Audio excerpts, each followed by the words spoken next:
Hello and welcome back to the Spotlight Games podcast. Today we are embracing our chaotic evil and we'll be doing the impossible, a video game console tiered ranking.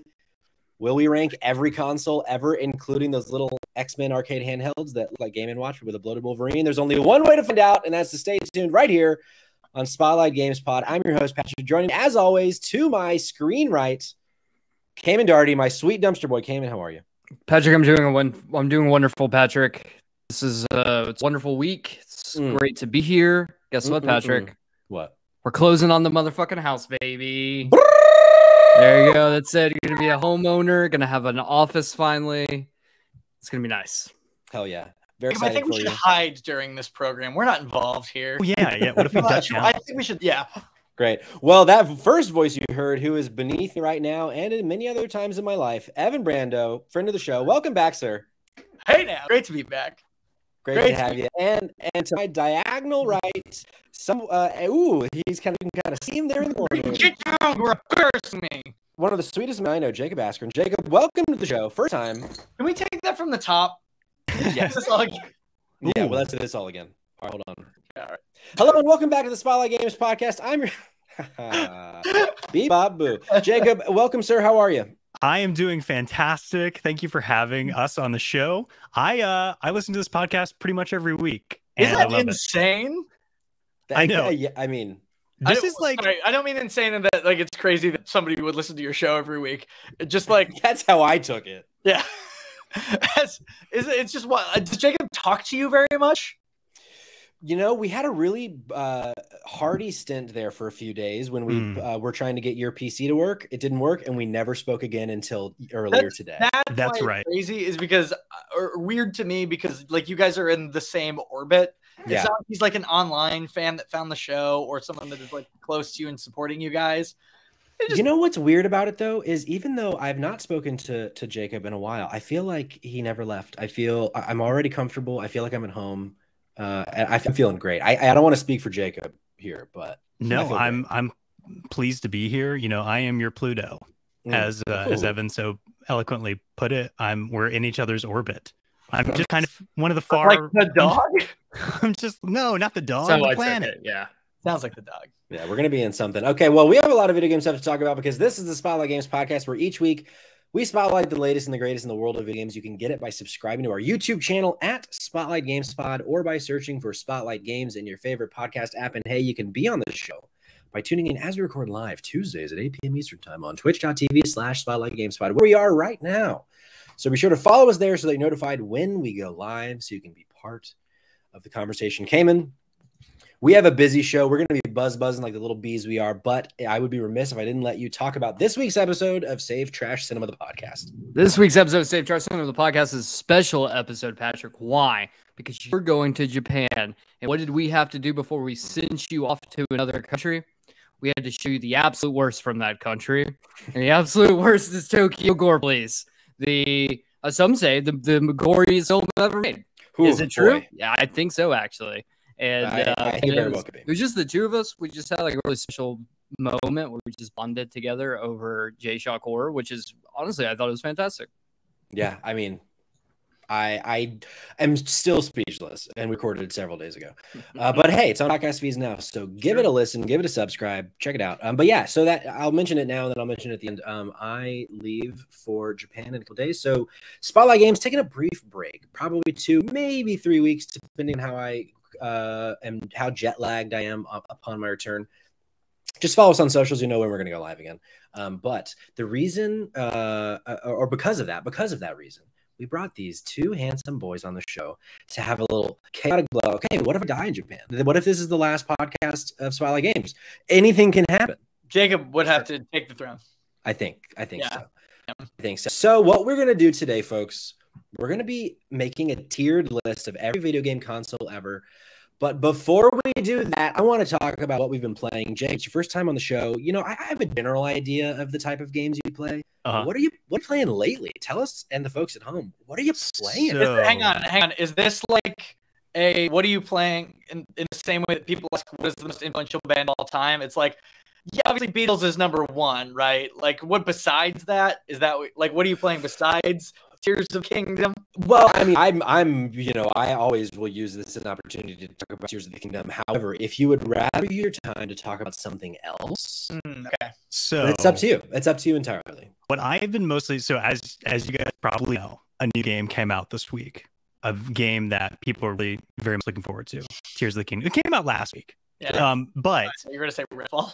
I want to paint a picture for you briefly because like I never beat Breath of the Wild until Thursday night before Tears of the Kingdom came out. So like literally as I'm facing Gan, I start seeing notifications pop up that so and so has started playing Tears of the Kingdom, and like it's just, I mean, there are more people playing Switch Online than I've ever seen before on my Switch. So I did defeat Ganon, and I did play a little bit of Tears of the Kingdom, which I'm really enjoying. But as it turns out, as some of you may know, I play a lot of Final Fantasy 14 online. Oh, yeah, you do. And I love the game. And this week there's a new patch. What's that? I said, and I pay for the game. Oh yeah, Evan is a prominent subscriber to Final Fantasy 14 online, but doesn't play.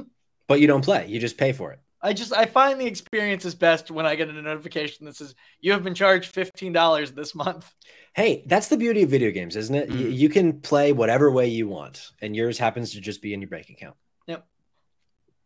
So Final Fantasy 14, you're having a great time with it. I'm having a great time. There's a new patch came out today. Haven't played it at all, and there was a PvP event that I had to finish before I could play Tears of the Kingdom because it went away today. And I'm proud to say that I put in my 16 hours of gameplay in 1 week, and I got it done.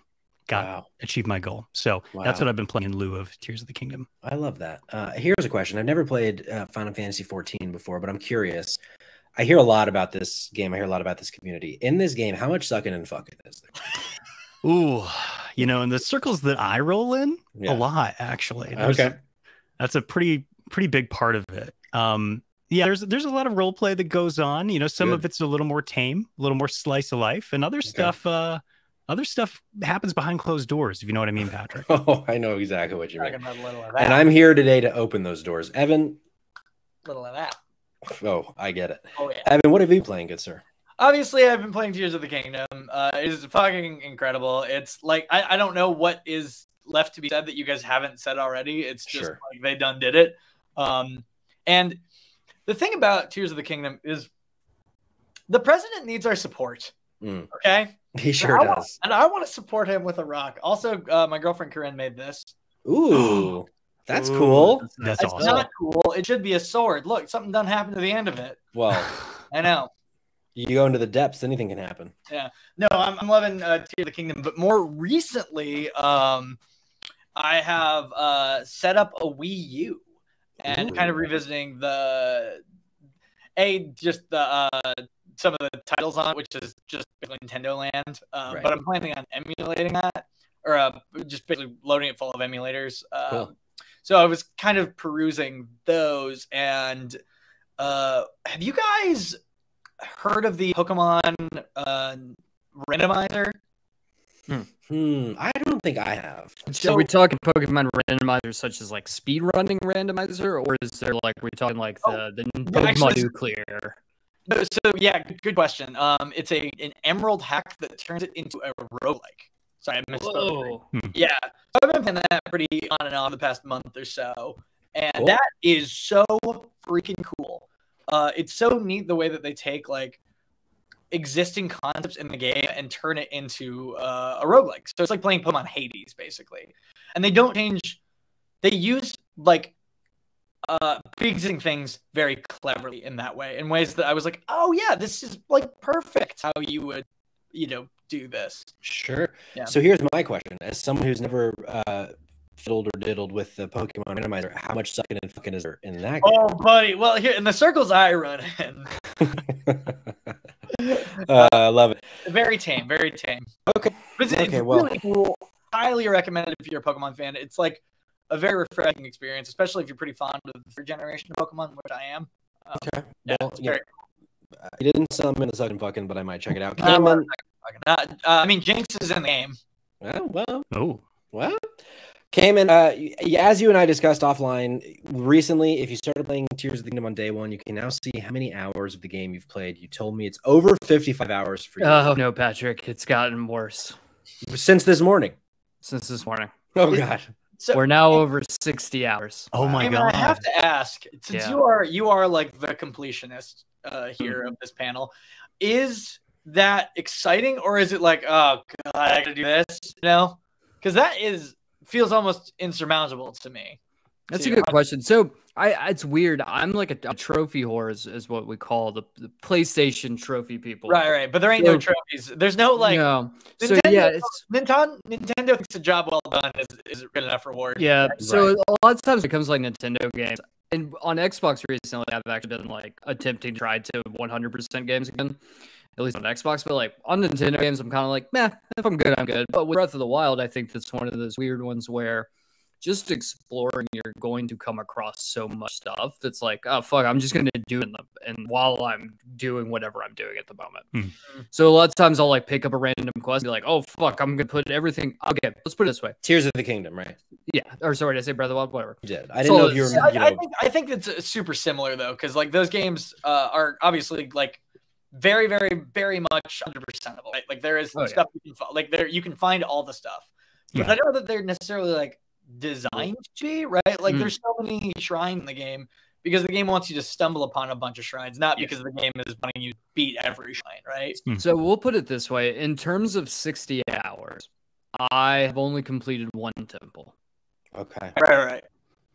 It's so 60 hours. You're vibing.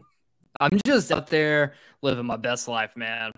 I really don't know what to say. It really is. It's one of those games where you just stumble across shit. And you're just like, all right, I'm going to go follow this random path. I was doing some like the Lucky Clover Gazette quest line. And it was like, hey, we want you to go to this certain part of the map, go find a monster, kill it because we think Zelda's doing something with it. So we're like, all right, cool.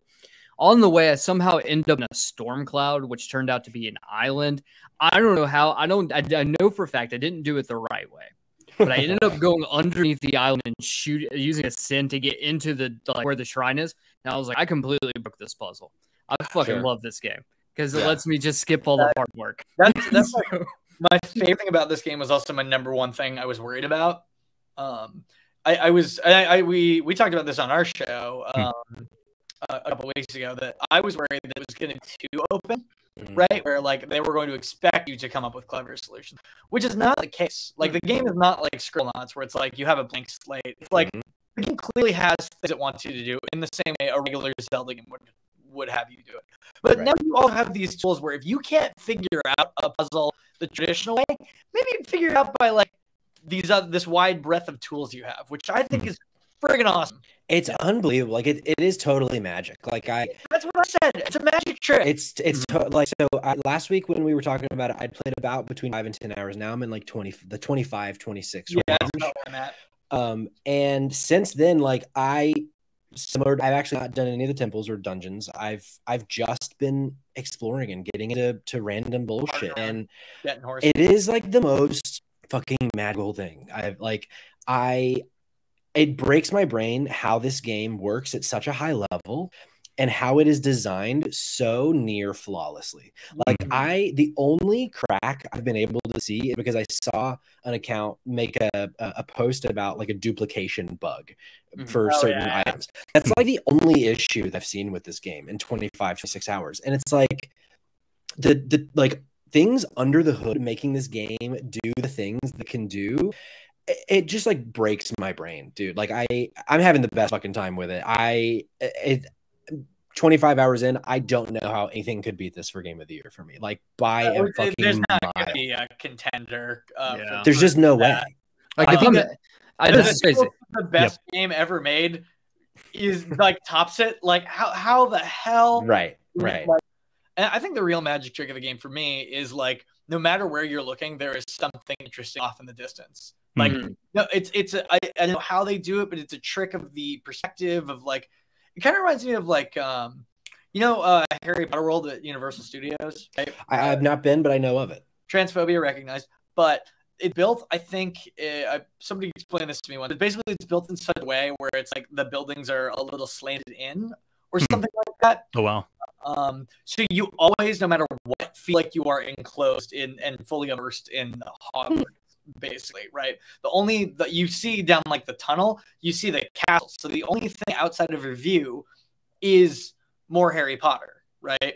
In that same way, I think it's like the environment is built in such a way where I don't know if they purposely have, obviously they have like towers that stand out and shrines. I mean, look gorgeous set against anything, but there's also like weird little peaks and like hideouts and basically like you can take any screenshot and see like 3 or 4 things that you could potentially find your way to.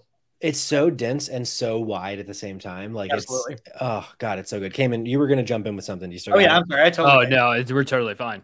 Yeah, no, I was saying was I ended up somehow breaking into a shrine that I didn't complete any puzzles to get to, and this led to an entirely new quest line that brought me into the depths. So I'm in the sky in a storm cloud, and now I'm in the depths completing a quest.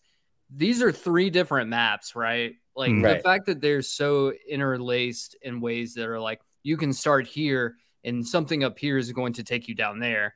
And then it just ended up leading to this like huge, massive quest line that like I honestly don't think I would have even come across if I didn't just just stumble into a random cloud. Sure. Like, yeah, here and we it's are. like, man, it's just so full of those moments. I love it. Yeah.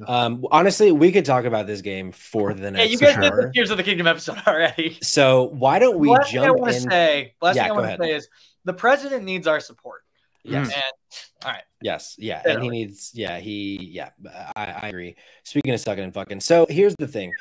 We had this idea. Evan texted me. He's like, what if we did a tiering list of handheld consoles? And then I was like, what if we did it for every console? So here we are. Let me jump over here. Here's the way this is going to work. Oh my God. This is already so overwhelming. We have S tier, A tier, B tier, C tier, D tier, and the Ouya tier. Oh, so man, I just whoa. You know that is that is personal. Subject. Well, here's the thing. Can other things make it in the Ouya tier? We'll have to wait and find out. We're going to have to wait and find out. So the way this is going to work, as I scroll down here, one of those things, it's a visual episode. We're going to make it work audio only, but this is obviously a very visual. So on my screen here, basically every major console that's ever been released and what it's called in a very clean, easy way to digest. There's a lot of fucking shit here. So what we're going to do, there are going to be things that we just say very quickly, let's plop it. There might even be things we skip, but essentially by the end of this, we're going to have the definitive by science, based on science and science alone, definitive tiered ranking list of all the major video game consoles. Does this all make sense to you? It does. It's too many. They need to reboot video games. Just start over. Well, Xbox tried to. That's why they called it the one.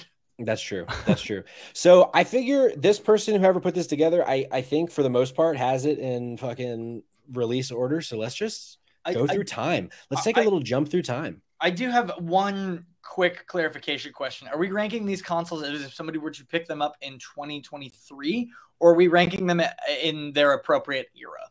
Does that make sense? It does make sense. Or maybe a little. It could be both, right? It could be the test of time.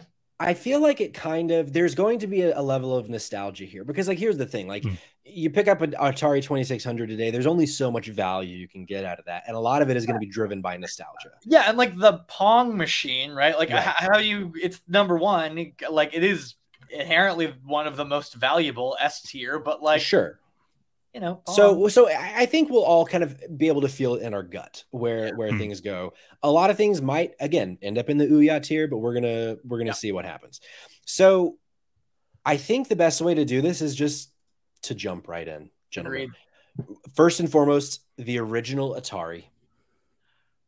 This is a console I've actually never touched. The first one for me is the 2600. I have played the Atari. I played it in a museum once, actually. Cool. Yeah, it was super cool. I think B feels about right. It also sets a nice, even like pace for the rest of it. Everything will be judged in relation to the Atari. Sure, because I mean it's very influential. Obviously, the first like home console ever. Yep. So respect where respect is due. So I think B is fair there. Coleco, Telstar Colortron. Okay, Never even heard of it. Has anyone ever watched, or did anyone watch Code Monkeys on G4? Yes, I love Code Monkeys, dude. So the whole plot of that show is that they actually design games for the ColecoVision. Mm. And it's specifically the ColecoVision. Yeah, it's the so like they're the ones that made the ET game. Like it's like a huge plot line at the end. It's hilarious. The Coleco apparently is dog shit of a console. Interestingly, so there's the ColecoVision, which is here. Apparently, this is the Coleco Telstar Colortron. Well, then fuck me, man. I've only played the Vision. I have not played the Telstar Colortron. So we're gonna leave it off the board for now. Yeah, maybe we'll circle back and place it. Yeah, Magnavox Odyssey, never touched it. I have played this. I don't remember that much about it. I think it's a beautiful console. Look at that. I mean, it looks beautiful. I love the design of it. I think it's actually the first proper home console. It could be wrong, but I believe it's number 1. Jacob, do we want to place this just based on its looks? So I think that we should do this for a lot of them. I think we need a cuteness factor. You know how like in DDR, when you put up a song, there's like different, it's like a waveform that shows you the difficulty in different ways. Like freeze or like volt, I think is one of them. I think cuteness should be one of the things that we rate these on. Can we take that idea and can we evolve it into how much do we want to fuck this console? Oh yeah, I mean fuckability. We rank all of these based on fuckability. Hotness, I do want to do a real one, but I think after or at a later date we should do, smash or pass on these consoles. Well, I mean, I think we can combine both ideas. I think in a way, if we're lost or if there's a tiebreaker, we can ask the question, which of these would suck and fuck better? That's a good point. Yeah, that's I think that's fair. Potentially. Yeah. Yeah. So the Magnavox Odyssey, Jacob, what does your gut lead you? So my gut says that we should rate this pretty highly. I would say maybe even B tier for 2 reasons. One, as Evan mentioned, it is the first home console, very important detail. Secondly, it's got wood paneling, got that fake wood paneling, which I love in a console. So yeah. Okay. I'm in B tier. Now, do you think it would be above the Atari Pong or below it? Now I'm saying it's B tier. I feel like it's got to be below because Pong is so iconic. I respect where respect is due, but I also, if I remember correctly, the controller for this thing is like a little nub.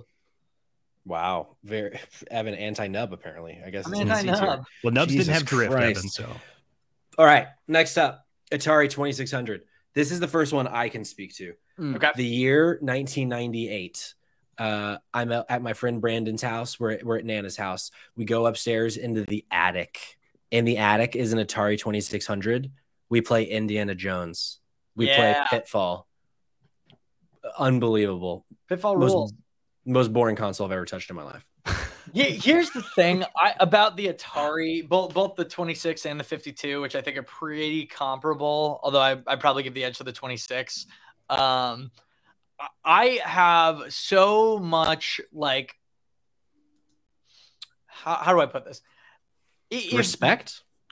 Respect, but also like I romanticize it quite a bit. I feel the same with a lot of these consoles, but like, man, if I were just like playing if this was just how video games looked now, I would maybe be okay with it. Like, sure, if we just like went way wider here, I'd be fine with it. I feel that way about a lot of the landmark consoles, like fair. Like, I don't necessarily know that we need to evolve beyond a PlayStation 2, personally. Sure. But I mean, there's a lot you can do with that joystick. Yeah. That's true. On the Smash or Pass, it's certainly a smash. Right. I feel like I would maybe give this one an A, personally speaking. I'll settle at a B tier. Okay, that's fair. Cayman, any input here? I have absolutely nothing to say. Great. B tier it is. Atari 52. This is one that I never touched. But Evan. I think it's pretty much the exact same, just a little less iconic. It's like a little more powerful, but like I'd say that's double. It's easily double a 2600. I mean, if we're going on double alone based on math, it's got to be. I'm pretty sure that this is the first. I think it's just like the like a plus, like the Atari Plus. Yeah. I think. I don't know what the difference is. Well, I know the controller has like a phone on it. It does. This image does look like it's a phone or like a remote so it's control what it for a is. TV. It's a joystick, right? But instead of having just the one button, it has 9 buttons or 12 buttons. Interesting. 12, 26, 52 makes you think. Fuck, you got me there. Now we're at the ColecoVision, what one that we were speaking of earlier. I just feel like my gut tells me D tier. I think you're right. Here's the only thing. I might be wrong on this, but I believe this also had the first playable Donkey Kong. Interesting. Cool. First playable Donkey Kong. I think so. I mean, I didn't do a great Google search, but it's porn. It's porn. It's just porn. I'm just seeing porn right now. What was on ColecoVision? Yeah, I have no idea. This is one of those ones like I've heard a lot about ColecoVision from just like listening to podcasting and like video game history and stuff like that, but I've never touched it or seen it. So I really don't know much about it. We're in that early period where like so many of these things, because there were so many companies at the beginning too, like before it really became like the big three, there's just so much variation in these consoles. And all kind of doing the same thing, right? They're all like, nobody's really iterating. They're all kind of just getting their feet under them of like, well, we're kind of just going to sell the Atari again. Right. Because that was the thing back then is like, the cartridges, I believe, were not unique in a lot of cases. Oh, interesting. Yeah, I believe so. I could be wrong on that, but I believe in a lot of cases, cartridges would work on a lot of different consoles. I didn't know that. Yeah, I can't prove you wrong, so I'm just taking you for your word. Yeah. According to Wikipedia, the free encyclopedia, it was discontinued, and Coleco decided to focus on their true passion, the Cabbage Patch Kids. But friend of the show, Greg Fairchild. Think about it.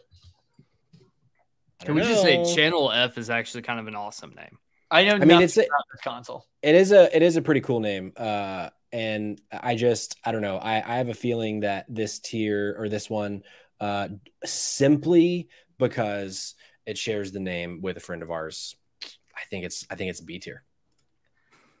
Channel F is short for Channel. The only thing is, I am looking at this controller and I have no fucking clue what you do here.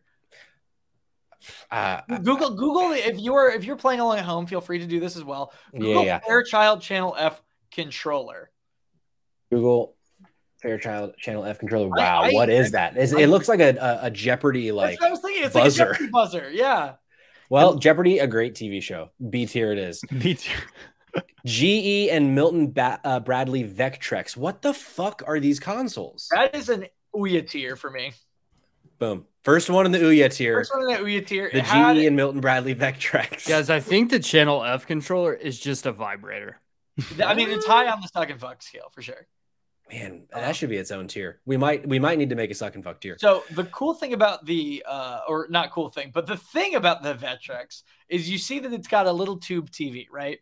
That is part of the console. Oh wow. I love that. It's the original Wii U. Right, exactly. Here's even like something that was even crazier about it is it also came with screen like gels basically that you would slip over the TV. I'm not kidding about this. So it came with its own condom is what I'm hearing. Hang on. Okay. Like lighting gels, like you put in they were basically like squares that had like they were just like a lighting gel. Yeah. So here's what Wikipedia, the free encyclopedia, says. In order to enhance the display visuals of the Vectrex, every commercially released game included its own unique translucent plastic screen overlay that accompanied the cartridge, which is a practice that was seen in some early arcade machines. So instead of physically touching the CRT screen, 4 tabs on the Vectrex console securely held them in place. So basically, like which I assumed it was for, it just came with like 3 or 4 of them, but it looks like it came with any game that was sold for the console. Can I play Zelda Tears of the Kingdom on this? Possibly. Interesting. Ouya tier it is. Oh, Ouya tier it is. Next up, the Mattel Intellivision. And telling me what we should put this on. Intellivision's pretty. I think this is sort of like the next evolution in some way. Just looks like I tried zooming in and it did not work. It's just like another control, like a remote control. Yeah, it's like it has like Hubert and stuff on it. It's weird. Oh, the Intellivision. Oh, this is a notable console, actually. Ooh, tell me. So Teach me. the Intellivision was one of the first online consoles. It was one of the first ones that was connected. This now, one? This one. So To this Al was Gore's released, internet? It was over the wait. Do I have the right? I think I've got the right one. I thought the Dreamcast was the first. No, it was definitely this one. So how games would be distributed was like through the cable line.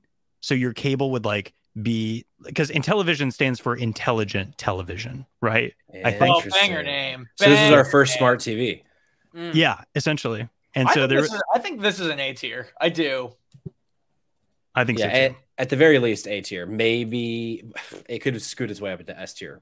Only I think this is like that little piece of info. If you were someone who was looking for like just this generation experience, I think you probably like this is the top of the line there. You know, top of the line. Yep. There it is. Top of the tier at the moment.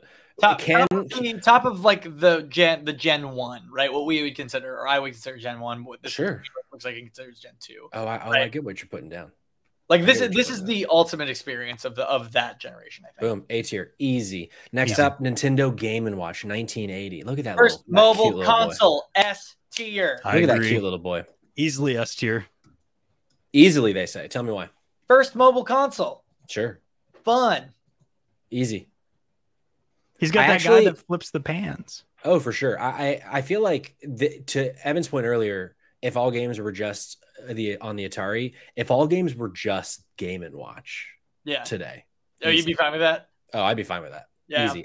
First S tier on the board. Yep. Another fucking Atari 7800. I'm just saying it's a D tier. You can't tell me otherwise. I don't care about the 7800, man. This is it like clearly got left in the dust by its other competitors. Yeah, easy D tier. Commodore 64. So we're almost to the point where I can start actively speaking on consoles. Commodore 64 though, never touched one. I have also a rare blind spot for me as well. You can fuck it. You can fuck this console. You totally can. I actually own one. Which actually, can I reach it? Hold on. Oh yeah. Should I bring it on? Should I bring it on? Brief. Okay. Tell us about the comic. Does anyone have any experience with the Commodore 64? I don't, but I do want to quickly pump the brakes and put it in reverse. Babylon Drifter. To go back to the Mattel and television, it's Mattel, same people that brought you Barbie Supermodel, which we know how I feel about that game. So easy A tier, and honestly, that might be what pushes it up to the S tier. But Evan, you got a little Commodore 64 nugget for us? I don't have that much about this system. I think Jacob is kind of your tech guy. Does he have one in the flesh right now? Yes, he does. Wow, there it is. Hang on, but that's not the game's system though. That is right. They're different, right? So the Commodore 64 was a personal computer, right? And it also happened to play games. Oh, I think that they're talking about I think this is specifically the game system, because there is a different one. Oh, is there? I didn't realize there was like a dedicated gaming system. I believe it was just called the Commodore 64. Let's see. This one, does yours have a little? Do you see that little? That's what. So that's what's making me think I'm right about this, and I'm right actually. So there is a Commodore 64 game system, often abbreviated C64GS, a cartridge-based home video game console version of the popular computer. So this is like almost like a like buying I don't know, kind of like a Steam Deck almost. Hey, Evan, can I just don't want to cut you off here, but you really deflated Jacob. He was so excited to show us. You really. Sorry, bud. It's not that I'm deflated. It's that I think that while the Commodore 64 may have had a dedicated game console, when people refer to the Commodore 64 and the ubiquity of the Commodore 64, and it's like it's because it did serve these like dual purposes. And the majority of people who owned one, if I'm not mistaken, even for gaming, would have been one, although this is probably a later model, one quite like this. Sure. So ultimately what I'm saying is, fuck Evan. Jacob, where do you want to put the Commodore 64 on this list? Okay, so the Commodore 64 game console. We are still judging it as a game console, not as a device. Okay, as a game console, I don't really know what is on this. I think there was like a game called there's like a boxing game that I've played before with a radical name, and I wish I could remember it. But I'm gonna say B for boxing. B for boxing. Do you guys want to know some of the games that were bundled with this? You got 10 seconds. A 4-game cartridge containing Fiendish Freddy's Big Top O Fun, International Soccer, Clax, and Flimbo's Quest. Wow. Which sounds like games I made up. Those actually do sound like Limbo's Quest sounds like a porno. No, yeah. Limbo. Evan, when you can start emulating things, I need you to emulate Flimbo's Quest, please, and report back. A terrible looking game. All right. We're 35 minutes in, and we've mostly just been able to say, what's this? So now we can actually say Nintendo Entertainment System, the NES, something that, did we all have an NES at some point? Hell yeah. I had one later. Yeah, I didn't. This was not my first I had one as a child. When I started playing and collecting stuff. We've not heard a lot from you. Tell us about your experience with the NES. So the NES is a weird one. Honestly, I know that it's Nintendo's like first actual home console, but the truth is, it honestly kind of sucked. There wasn't a ton there. It wasn't really until I think the Super Nintendo that like Nintendo really cut their own path. But I definitely think like the original NES, I definitely think is like a solid B tier. It's one of those that like it brought us a lot of really great franchises, but it brought us those franchises in their infancy to the point that like we didn't get really what we now know from Nintendo. It was just like them. It'd be like I kind of grade the original Nintendo the same way I grade the original Xbox and PlayStation 1, where it's like it was revolutionary, but at the same time, it also like the best versions of it are years off. Yeah, I think there is something to be said for because I definitely agree with everything you're saying, but definitely something for the way that it was marketed, which was pretty revolutionary, which I'll get into. But also the later games on the console, like towards the end of its life cycle, are some of the finest games I've played, and they're particularly a game called Shatterhand and a game called Little Samson. Are both really awesome. Little Samson's great, yeah, and Clash at Demon Head also really cool. So, Zelda 2, The Adventure of Link. All right. Well, I mean, there's some incredible. I mean, Mario 3, like the NES definitely has really fucking great games. But I would argue A tier for this. I would argue, guys, I think it's a mistake to not make this an S tier console. And one of the major reasons is that so many of the franchises that we still have today, some of which are not just Nintendo franchises, right? Final Fantasy starts on the NES. Mega Man starts in the NES. Super Mario Brothers, of course. Duck Hunt, interactive games with like weird peripherals. Oh man, that's totally true too. I wasn't even considering like some of the cool peripherals this thing had. Yeah, guys, this is an S tier. Was Track and Field on this, or was that SNES? Track and Field was on this. Yeah, Track and Field was on this. I think that alone makes it S tier for me. But I love peripherals. I think it's icon status for sure puts it in S tier. I think when if we go back, back to your original question, Evan, like are we considering today? If I'm playing the NES today, it's like a C tier console because I honestly I would go B tier still. I think the games that are good for this thing are still pretty darn good. I agree for sure. Like when it sings, but there's a lot of stuff that just doesn't age well. But I agree with Jacob that this like just from like icon status of it being the first Nintendo, I think it makes sense for it to be S tier, even though I think it might end up being toward the bottom of the S tier by the end of it. I would say so. I would say S tier. The one thing I do want to leave before we get off the NES is, do you know what made it so influential? I mean, besides that could be a bunch of things, but it's the first console sold as a toy. So for a long time, consoles, and we're back to this, but consoles were sold as technology, right? Sure. Like if you went to Target, they were not in the toy section, or they were not for boys, right? They were just in the tech section. Now, sure. I mean, that it goes back to like how there were just fucking so many of them and so many variations from different companies. That makes sense. So Nintendo was like, we're gonna market this just towards like kids, basically. And there's something there too about how it ended up being marketed towards boys and why video games became a boy thing. It's just because basically with a coin flip, they were like, boys or girls, boys. I mean, there's a little more research to it, I'm sure. Sure, Shigeru Miyamoto, famed sexist. Right. But that's what made it take off, basically. Interesting. Next up, the Sega Master System. This is like an easy C or D for me personally. Yeah. I'm not gonna fight you on that one. I'm D tier. Boom. How many more Ataris we got on this list? They made a lot of them. D tier just because they made too many. Yeah. Actually, the Lynx is pretty cool, but I don't know. It's already in D tier. Terrible. TurboGrafx 16 Mini. Anybody? I have a lot of respect for it because of the Homestar Runner series, but nah. You know what? I'm taking this into my own hands. We're skipping ahead to the Game Boy Pocket. Heck yeah. Pocket? Yeah. Wait, we're skipping the Game Boy? Wait, why is that?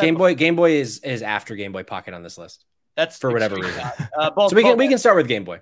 Game Boy is A tier, Pocket is S tier. Yeah, the Pocket, the sleek form factor, the non-yellow screen. I mean, sure. I mean, I would also put Game Boy in S tier, but I think Pocket is just far superior. No, that's fair because I like the color is going to be up here too, probably. We don't need to have every single Game Boy in the S tier. SNES, that's an easy S tier for me. S tier, not even close. Oh yeah, easy peasy. Yeah, easy. That might be my number one.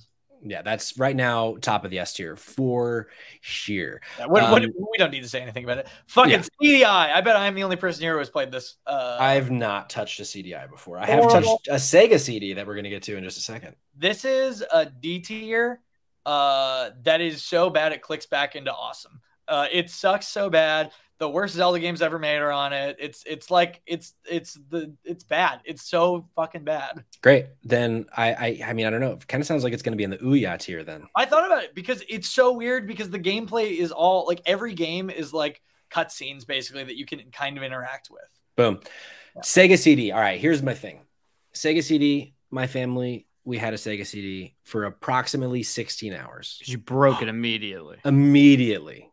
We didn't need like a full day in with the Sega CD because the sensor on it was so sensitive. It was broken so quick. So my dad had gotten it from like his work somehow, and it just Night Trap on it. No, it was like we had a Spider-Man game on it, and that's all we got to play on it. Sonic CD rules, but I think we also maybe got a little bit of Sonic CD in, but for that reason alone. Ouya tier. Sega Game Gear also had a Game Gear. What do you think? Played a lot of Game Gear. Also terrible batteries. It wasn't the Game Boy by any means. Yeah.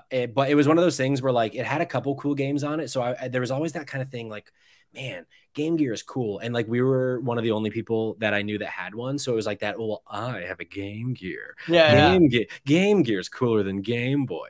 But the truth is it's a D tier. It's a D tier, the battery life alone. I mean, like it makes the Steam Deck look good. Didn't it need 6 batteries too? Like, wasn't it also? It was 6 batteries. Cells. Yeah, I think they were like the big ones. It was awful. Yeah, it was awful. Next up, we got Sega Genesis. So this is an extremely important console to me because it was my number one. This was my first. Interesting. That was your first. Okay.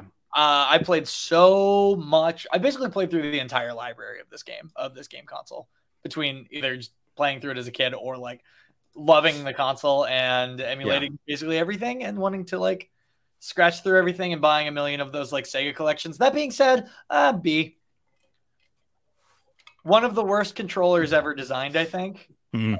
But B feels appropriate because it obviously it was so much worse than the NES when you compare their libraries, in my opinion. Yeah. And it always was trying to be the NES, and it just never was. Like Sonic was never able to be Mario, and it tried so hard, but it just wasn't. I mean, I thought graphically it was cool, and like I did like the sort of the sort of like punky nature of a lot of the titles they made because they were a lot like Streets of Rage and like comics. Did you have a Sega, Cayman? I forget if we've ever talked about this. So one of my close friends growing up, they had a Sega. We had a SNES ourselves in our house. So didn't get really a ton on the Sega Genesis. It was all right what I did play of it. I distinctly remember playing the Batman game on it and being like, this shit sucks. Sure. Well, let's jump ahead for the sake of time to the Jaguar, just so that we can put that in Ouya tier, please. Oh, sure. Yeah. Atari Jaguar CD definitely in the Ouya tier. But next up, we got the Nintendo Game Boy Color. And this image, thankfully, has the purple Game Boy on it. We had the teal one, but I always wanted the purple one. You guys shared one. Yeah.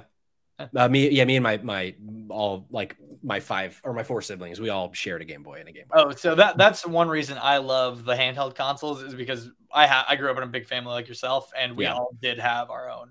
Nice. Yeah, we all shared, and I don't remember it ever being a problem that we shared it, but I was also pretty young at the time. Pokemon made that a problem. I think Pokemon made that a problem. Oh, sure. Yeah, that makes sense. Next up in Nintendo 64. Man, I am probably the biggest Nintendo defender here, and I really, it's got some of the best titles ever made, and other than those titles, it is a piece of junk. This is an A tier. I would agree with A tier. Can't in good faith give it A tier. I love so many titles on this, and I just. Good news is you've been outruled. So Boom. I'm with Cayman on this one. We might be equally ruled. Jacob, where are you on this? No, I'm with Cayman on this one. I think that to me, for many people, their first like console that was theirs was the SNES or was the NES. For me, it's the 64. That's like near and dear to me. It's got Shadows of the Empire on it. Guys, I love the 64. Like, don't mistake this for me saying I don't love the 64. I just any title that is not Nintendo made or Rare made sucks. Well, that's the thing though, is that there's like 15 of them, and also you can say that about like most Nintendo consoles. No, I don't think you can. I look at every other one, and there's at least some, maybe the Wii, but otherwise, I feel like, especially in the modern era, like it is a Nintendo only console. Like there are good other titles, but like you go to a Nintendo for Nintendo games. That's, I mean, generally true, and I definitely think this starts the transition. But I think that generations before and after this still had some other nooks and crannies, whereas the 64 just, quite frankly, doesn't. But I've been outvoted. A tier. Boom, shakalaka. A tier. The pause was me kind of trying to think through and throw out a game, but everyone I thought of was Nintendo or Rare. Yeah, and it's pretty crappy if it's not. Flame Fighter. Hold on. NFL Blitz 97. I'll give you Blitz for sure. I love Blitz, but that was also on every console. So sure. Wayne Gretzky Hockey. I don't know who made that. Wayne Gretzky Hockey on the 64 is the best hockey video game ever made. So I will give you that one. Hey, this is STC, Patrick. We're not allowed to talk about hockey here. Good point. Okay, jumping ahead. How about? Do we want to talk about the Sega Saturn? I have to talk about the Virtual Boy first because that's got to be an Ouya tier. It's in the Ouya tier. Thank you. There it is. Have you ever played one of those? Anybody? I've not. Yes. I've not. I haven't. It looks like a grill. It will hurt your eyes for a long time, but it's like kind of neat. Sure. Is it a VR system? Sort of. So it's red tracking lines, and it's not you're like looking around, but it does fully envelop your vision, which is kind of cool. Interesting. How about the Sony PlayStation? Okay. So this is see, I struggle with this one because like I'm cool with putting this as an A tier. Yeah. I just once again it falls back on like I feel like the original iterations of a lot of these consoles to me just don't hit. Like I get that it's one of the it has such a history legacy, but just I don't know. It's one of those. There's some great games on it, but like a lot of that console has shortcomings to me. Yeah. Yeah, no, I agree. I never owned a PlayStation 1. I only ever played my friends' PlayStations, and I always felt like, to go back to the N64 for a second, I always felt like going home to my N64 was like, I'm so much happier with an N64 than the PlayStation 1. I have a lot of respect for the PlayStation. I bought one when I was like 13 with babysitting money off of eBay. Nice. I remember getting that box. The box reeked of smoke, and but I had like Einhander, Final Fantasy VII, Resident Evil, and I remember even thinking as a kid, I was like, something happened at this house. That's funny. But I think it's a cool console. I would like. There's a lot of like titles that I think are very cool, and it's another era that I kind of romanticize. Sure. But yeah, I probably A or B. I think A. I think it straddles the line between A and B for me. Yeah, it's an A tier for me. The A's have it then. Next up, the Microsoft Xbox One, the Xbone. Well, actually, that Xbox Xbone is. This is a console I have a really hard time separating nostalgia from, because Halo is so good and sure, Jet Set Radio, but what else? Here, but that's Jade Empire, KOTOR. Yeah, KOTOR. We got GoldenEye Rogue Agent. We got Battlefront. Like, there's a lot of fucking great shit. Yeah, but see, when you say that though, you're also like, a lot of these games also came out on the PlayStation 2, and the Xbox. If we can really only fall back on like just a handful of titles, like I don't know, man, this is very much a B to me. I would agree with you on B for sure. I think I would probably put it A maybe for one reason and one reason alone: online play. This was really Sure. not the first one, but it was the first one that really cracked. Like, how the fuck are we supposed to do this? And it's like this. It looks like this. That's true. And there, for me, it occupies such a, like, in addition to the online play, think of how easy System Link was. I'd wager that probably most of us, maybe in chat, maybe on the call, like, we all experienced that massive multiplayer in the same house or in the same space on this console, which I think is awesome. It was so effortless, you know? Yeah. If we're going nostalgia based, Xbox is an S tier for me, but because of that exact moment of my brother having over all of his friends in the basement. There are 4 different Xboxes in the various corners of the basement. And we're all playing Halo. But when I take a step back and look at it as an actual console, I think it straddles that B, like upper B tier for me. I think upper B is a fine place for it. But yeah, I think B is fine. Yeah. Boom. Especially when you consider what comes afterwards. So this is actually, interestingly, for someone who has had been such a Nintendo fan my whole life, we never had a Game Boy Advance. It's a console I completely missed, other than like occasionally playing with my friends from time to time. So I'm interested to hear what you got. It came in. Did you have an Advance? I did, yeah, actually. What did you think of it? I loved my Advance. I forgot what the name of it was. There was a SpongeBob game that, man, I fucking dug that SpongeBob game. And I cannot remember the name of it. But yeah, man, I think this was when Nintendo, like, obviously the Game Boy and the Game Boy Color were fantastic handhelds. I think this is where, like, Nintendo really was like, we are the master of our craft. This is how you can prove it. And then I think, honestly, like, as Nintendo just progresses with their handhelds, they just get better. Sure. As crazy as that is, like, it just, like, their handhelds just get better every iteration. The SP and the Advance play the same games, correct? So the SP was like, so this is kind of what's been hard for me to reconcile, is that I loved the Advance a lot. I'm placing them here just for the conversation. Probably the console I put the most time into out of all of these. Yeah. My problem with the Game Boy Advance specifically is that the SP makes it completely, like, you do not need a Game Boy Advance today, right? The SP is better in every single way you could want it to be, which is awesome. That rules. Because it not only plays Game Boy Advance games, but it also plays your old Game Boy and Game Boy Color games too. But the SP has a backlight, which is, I believe, the first home console to do that, or at least first Nintendo console to do that. It flips down, lower profile. It's, it's just better. I'm personally a bigger fan of the shape of the Advance, but I feel like the SP is like a S tier, whereas the Advance is like a B or an A, purely because of that. Like, it's so quickly made obsolete. Yeah, sure. Yeah, I did have an SP. So I'm realizing, so I guess I did play Game Boy Advance games, just not on the Advance. Cayman, where would you put the Advance? I mean, I'm content with the Advance being either high B, low A. For me, is where I think I would throw the Advance. I think the SPC, I didn't have an SP, my cousin did. And so I got to revel in his successes by watching him. I came back into the fold for the DS. Do we think the SP is better than the OG Game Boy? Ooh, man. I mean, objectively, yes, but more iterative or interesting. Because here's the thing about the Game Boy SP, right? Is that it also not only becomes its own console, but it also kind of becomes the first console that sells remakes for too, right? Like, oh, sure. This is basically a pocket Super Nintendo as well. That's true. Yeah, with like Super Mario All-Stars, like bringing that, like splitting that into different. Yeah, Metroid, that's true. The Kirby's, right? They're all being properly ported to this, and not just like here's the crappier version of it, right? Yeah. Well, let's plug it into the A tier and live with ourselves there. How does that sound, gentlemen? I like it. Next up, for me, one of the easiest S tiers on this list, the GameCube. Yeah. It has a handle. Enough said. It's definitely got a handle.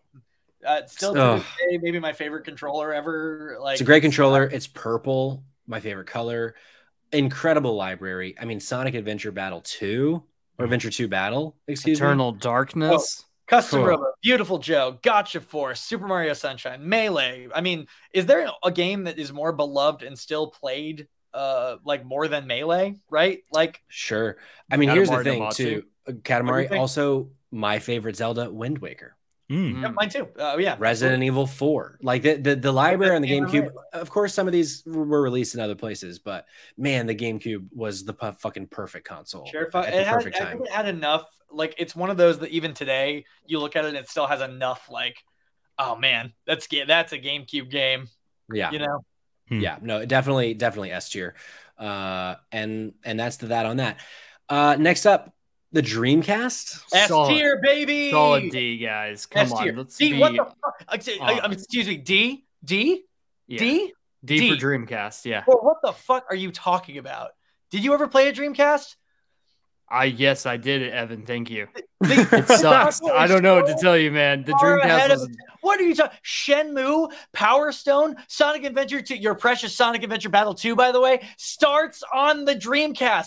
Also, I know we're giving the credit to the Xbox, but this is really the first console that does online play.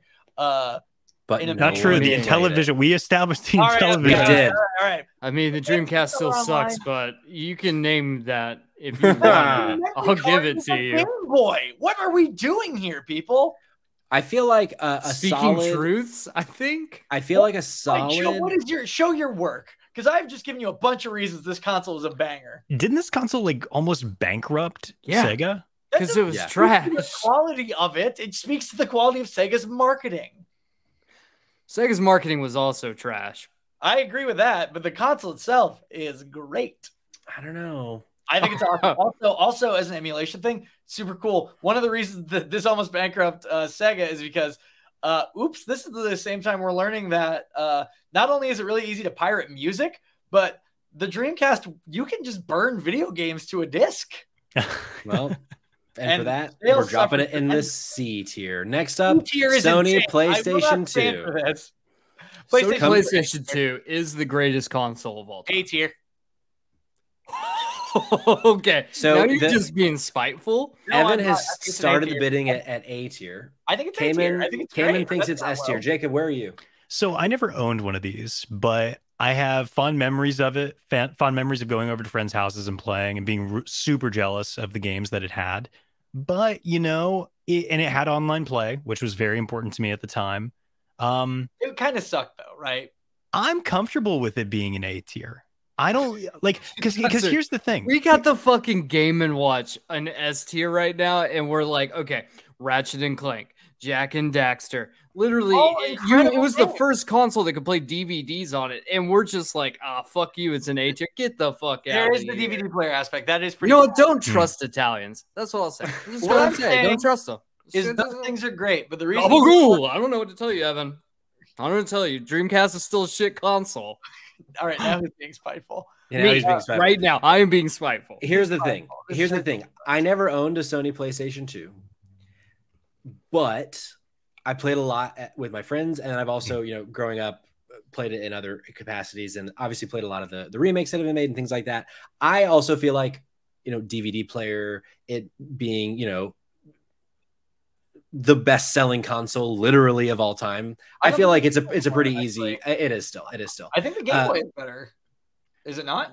I think I'm pretty sure it's the PS2. I also am convinced it's S tier. I think if there's I think it's an S tier console. If there's anything that belongs in S tier, it's this. To Cayman's point, I am all for if we want to reevaluate the Game & Watch.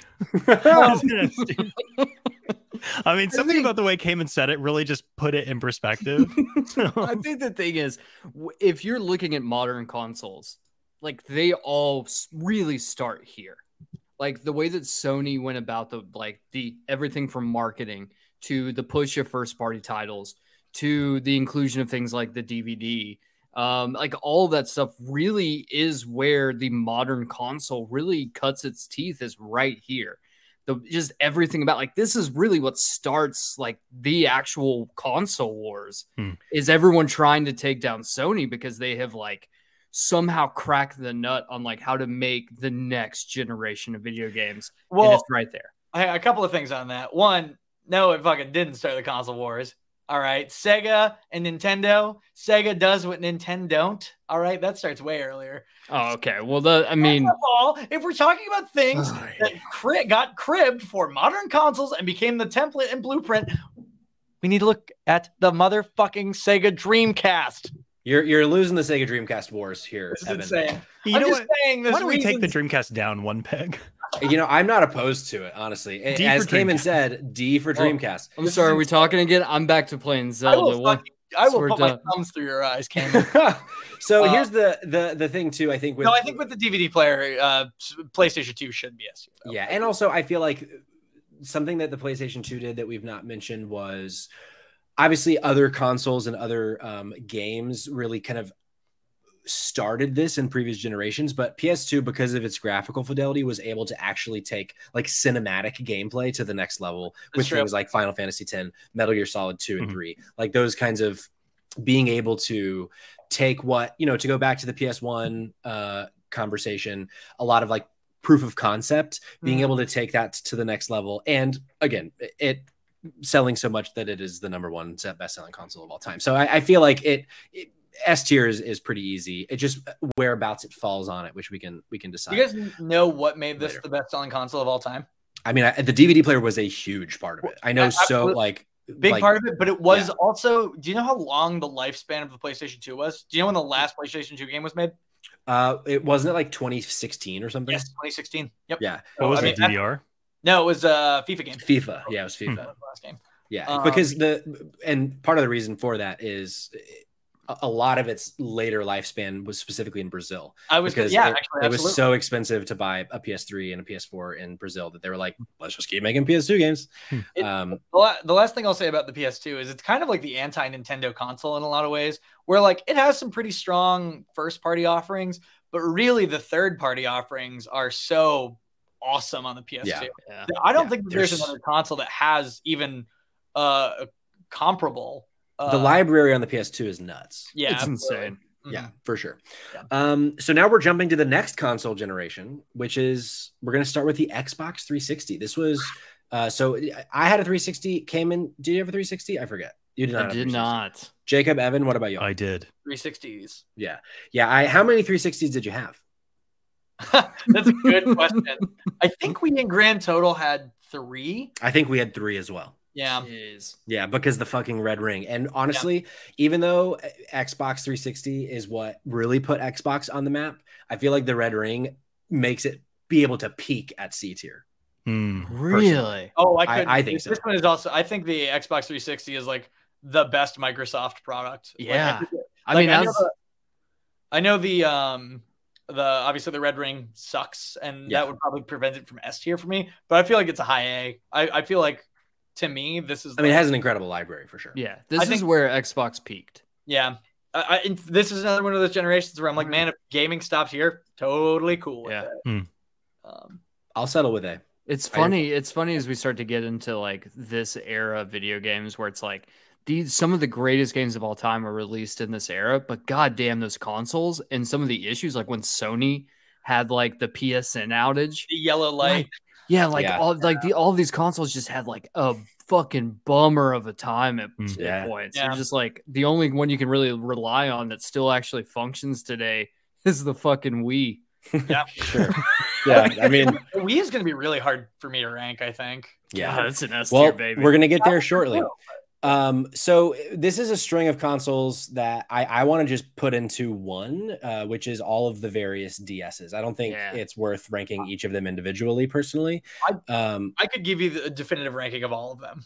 5 seconds. All right. DSa, DS Lite S, DS XL, B, DSi, Ouya tier. Both the DSis are Ouya tier. DS Lite is S tier. DS Lite is S tier. Why is DS Lite S tier and not A tier? It's for the same reason that it's just the better version of the DS, which I think had just some really awesome and creative games. I think it is kind of like I don't want to say the last breath of like Nintendo's like grab on the handheld market, but I think it's one of those examples of Nintendo taking a swing in a weird direction, and not only at working like commercially but also critically, which a lot of their swings tend to go one way or the other. And I think the DS is kind of the apex of that. The DS is weird for me because it's, I believe, either the second or third best-selling console of all time, and I never touched one. It was great. We awesome. Great. Animal Crossing on the DS was fucking so good. Wild World. chef's kiss. Right. So not only did it have like a definitive game for all of these major franchises, but it also introduced a ton of new ones too. Like the Phoenix Wright series comes to mind. Okay.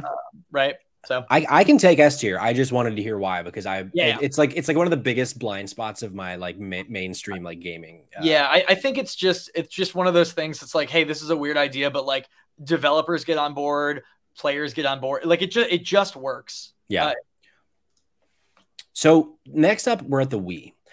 I've placed it in B just for the conversation, so that we can see where everything else is lying, because we're far enough down in the list that I can't have everything on the same page. Okay, so here we go. We got Galaxy, we got Twilight Princess, fucking Wii Sports, and honestly, there's really not a shit ton outside of it. I mean, we had a great Animal Crossing on this. I was gonna say, I actually think you're really underselling this. Well, okay, so but I guess my thing is like, outside of like, there were really no third-party titles for the Wii that were functioning. I think that is a common misconception, because there is a lot of crap out there for sure. But there's also games like No More Heroes, which fucking whips, or Red Steel. Well, that launched as an exclusive for the Wii, right? And then ended up getting ported over.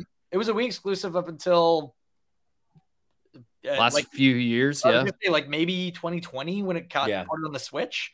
I think there was a PS3 thing at some point, but largely it's been a Wii exclusive. The crazy thing about the Wii is, I feel like in the modern era, that was one of the first consoles that I can think of that was like genuinely hard to get, because so many people wanted it, because it was able to infiltrate the mainstream and get grandmas to want to get Wii bowling. It got parents that hadn't touched a game since the NES to say, I want that so that I can play tennis with my friends. And so that's why, because I think this is also a pretty high selling console. I don't think it's in the top. You are mistaken on that. I believe. Is it in the top 5? Just outside top 5. So top 5 are, that's actually really surprising. So top 5 is PS2, Nintendo DS by, the difference there is not even 1 million units. Nintendo Switch is number 3, which is the fastest selling console of all time. Then the next one is Game Boy and Game Boy Color. The next one is PlayStation 4, which is including all PlayStation 4 consoles. And then the Wii and PlayStation are about neck and neck. So I think the thing for the Wii for me is that, like, I think that's the first part, like the first point where we start to see Nintendo is not really caring as much. Like, they're acknowledging the fact that like we can't keep up hardware wise with Sony and Xbox. So like we're starting to step aside. Like, sure, they got some cross console games. Like they got a couple Call of Duties on the Wii. That was like one of the last times I think they ever had a Call of Duty on the Wii. Out. Oh man. But that's a console exclusive. What I'm saying is like they're not at this point, like they're not getting, I think one of the weirdest titles that you could get on the Wii, Manhunt 2 from Rockstar. Yeah. That was on the Wii. So like they had some weird games on there. Mad World. I think like as much as I love the Wii, because I think the Wii is like it's just one of those consoles I think that is ubiquitous with just this weird generation of like, this is when a lot of people who did not game all of a sudden had a gaming console. Right. But for the fact that I think it does lacks, like it's at that weird point where it's like, it just fidelity wise just couldn't hold up hardware with really anyone else at this point. I put it at a solid A, like a high A, maybe right behind Xbox 360. Jacob, where's your head at here? So I think what came and said is fantastic. And I think you can't regard the Wii without talking about the fidelity, like the fact that everything else had HDMI, this didn't. And then, but another thing is it totally changed the way that it was a totally different paradigm with movement, and like that was delightful in and of itself. Even if it wasn't like a hardcore gamery thing to do, it made it so different and set itself apart from everything else that was on the market. So I'm comfortable with calling it an A. Yeah, I'm comfortable with calling it an A too, because also like even though there is the graphical fidelity issues, there are some fucking bangers on the Wii. I'm kind of like I might have said like I was expecting an A on this one. That's what I meant, where it was like really hard to rank. But like I'm looking at the library, and I got to tell you, this is stronger than I think a lot of people give it credit for. Like aside from even just the first party, like oh yeah, everyone knows Nintendo. I think there's genuinely like some truly great games in every genre here. I think obviously a big problem is like those were not necessarily front and center, right? Like no one knows about Mad World or Capcom versus Tatsunoko. Mad World was fucking great. Right. Yeah. I think I would probably put it over the 360. I would probably put it the highest A, but I also something else too with the Nintendo Wii that was pretty revolutionary for the time, because at this point you got to remember we're kind of in the beginning of the modern era, and a lot of us are kind of feeding and like wanting that nostalgia, but games just weren't as accessible as they are now then, and like emulation wasn't as easy. And then we got the Wii Virtual Console, so this was like the first time in a really long time that we could play your NES games, your SNES games, like those kinds of things. So I feel like that at the very least, I think maybe bumps it above the 360. I don't know quite S tier. Right? N64 games were on there. I think in the same way that like this changed the whole game, the same way that like every other thing in S tier was, I think the Wii, like when we talk about like, oh yeah, everyone plays video games now. Kids play video games. Like every kid plays video games. That's because of the Wii. So I think I would pitch S tier, but I'm okay with high A. Can I just point out one last thing before we move on? Yes. Do you guys remember Red Steel? Yeah. Red Steel 1 game. Red Steel 2 is one of the best games I've ever played. So here's the thing. Red Steel was not great. However, you could tilt the Wiimote sideways and you could play the entire game like a gangster. That's true. And that was pretty cool. That is true. I do want to gush about Red Steel 2 because this is a game that's gotten forgotten by time. Because Red Steel 1 Red Steel 2 is great. Red Steel 1 is like a really crappy Yakuza. Really it tries to be like very realistic and gritty, and it's really terrible. And then for some reason for the sequel, they're like, you know what we're gonna do? We're gonna do like a samurai cowboy western, cell shaded, smooth action. It's like basically not the same game, and it's like one of the best games I've ever played. It is never played it. Yeah, never played it. I think if you had played it, you'd probably be trying to put Wii in S tier, because I think that game is the difference, right? Yeah, it's funny how the end of the Wii generation is when a lot of games were able to actually finally kind of deliver on the true promise of the beginning of the Wii with the Wii Motion Plus. Yeah, and I'm assuming Red Steel 2 was part of that. Yes, absolutely. Yeah, it like they finally get it, but it's too late in a way that like the DS kind of developers get it immediately. Yeah, I think the reason that I never played Red Steel is because by the time Red Steel 2 is because by the time it came out, I had finally bought my very first PlayStation 3, which is the next console we're talking about. C tier. This one's hard for me. I think it's above C tier for sure, but I don't think it's a lot higher than C tier. Which version? Because I will give different points for the one that's backwards compatible. Yeah, well, I mean, the backwards compatible one is good, but it broke so much easier. Like it compared to Gen 2 or Gen 3, like it was a lot easier to get the yellow light of death on the OG PS3 for sure. I had to fix mine myself. Yeah, Tony said this when I was like, I had a problem. I bought my PS3 off of eBay, and about a month later, I got the yellow light. And so I was like, well, I just put all this money into games and like hardware that I guess I'm just going to go buy the Gen 2 PS3 with what's left of my student loans. That's why I'm still paying my student loans today. But I feel like with PlayStation 3, like its library is incredible. I mean, a lot of the games that we've already talked about on Xbox 360, but we got almost the entire Uncharted trilogy. We got The Last of Us. Like there are so many, also some franchises that didn't quite pan out that are still great though. I think like Resistance. There are a lot of, I think, franchises that are Sony exclusive that kind of set up for the PlayStation 4 to be the 5th best selling console of all time with those kinds of other also the beginning of the fucking Souls franchise with Demon Souls. Like there are, I think the library alone of the PS3 puts it at the very least, in my opinion, in the B tier. And that's, you know, setting aside it launching at $600, which was absurd, the yellow light, which was bad. So like there are things I think that do bring it down for sure, but I think it's got so many incredible either beginnings of franchises or continuations of franchises that this kind of really put it into the place of Sony exclusives mean something. And I think that started with a PS3, in my opinion. Yeah. So I kind of, I'll let Cayman go, but I do disagree a little bit, even though I'm fond of the console, but. So I think that like we're missing out on some other things, which is like one, the game, like the PlayStation 3 came with a Blu-ray inside. So you didn't have games that like with the Xbox 360, I think it was LA Noire had 3 discs and you only had 1 for the PlayStation. Sure. So it's just like stuff like that. Also, it could play like 3D Blu-rays. Do you remember when that was still a thing that people did? I sure do. It was like baked into the console. The original, and if we talk about just like the original $600, the Fat Boy is what I always like to call it, the Fat Boy PlayStation 3. That model had backwards compatibility, so you could play PlayStation 2 games on it, which is pretty cool. Well, that's why I think it's important to distinct the two.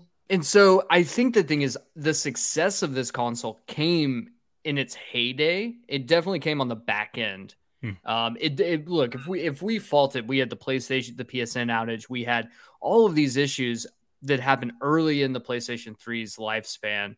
And while I think that those are enough to like really peg it down, I do think the backside of this, where they launched like the PlayStation 3 Lite or the PlayStation 3 Skinny is what they called it. We have that. I mean, but like this was the console that all of a sudden like came out of nowhere to put Microsoft back in their place at the end of the lifespan. At the end of the lifespan, for sure. At the end of the lifespan was like, hey, by the time, because I think that's the issue, right? We can look at the way it started and be like, man, this sucks. I might argue one of the worst launches of a console in history. Oh, yeah. Well, I mean, I agree with you on that. This launch goes hand in hand with how terrible the Xbox One launched. Which is crazy because the other two, the 360 and the Wii, were both obviously like two of the hottest launch consoles. Yeah, right. Like, and I think a lot of it had to do with just the price point alone. But I mean, if we're looking at this from like the total lifespan and not just the first, few years, I mean, I do think that this is very much like, for me, this is an A-tier console. Like I mean, because we have the benefit of having the entire lifespan of part of the conversation.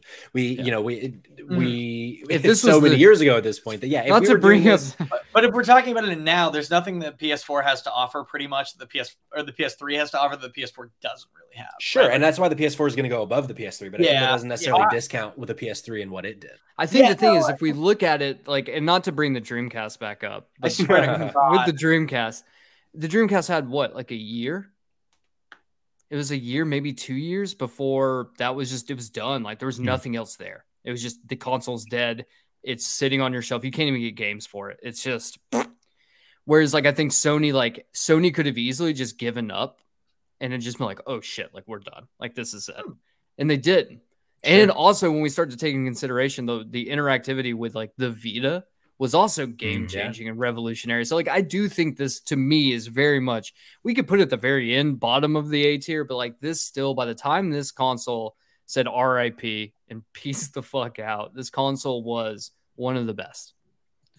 I think that I feel pretty good with it in B tier, personally. I definitely hear what you guys are saying, and the Blu-ray is awesome. It's probably why Blu-ray won out over HD, right? Like, a big reason. But yeah, like the highest B tier we got, I think, would be where I would put it, because while it's true, it doesn't end up having a very good backlog of games and stuff. That doesn't happen until a long, long time, until Xbox is pretty like, and most of the titles on it that are good that we do like are not exclusives.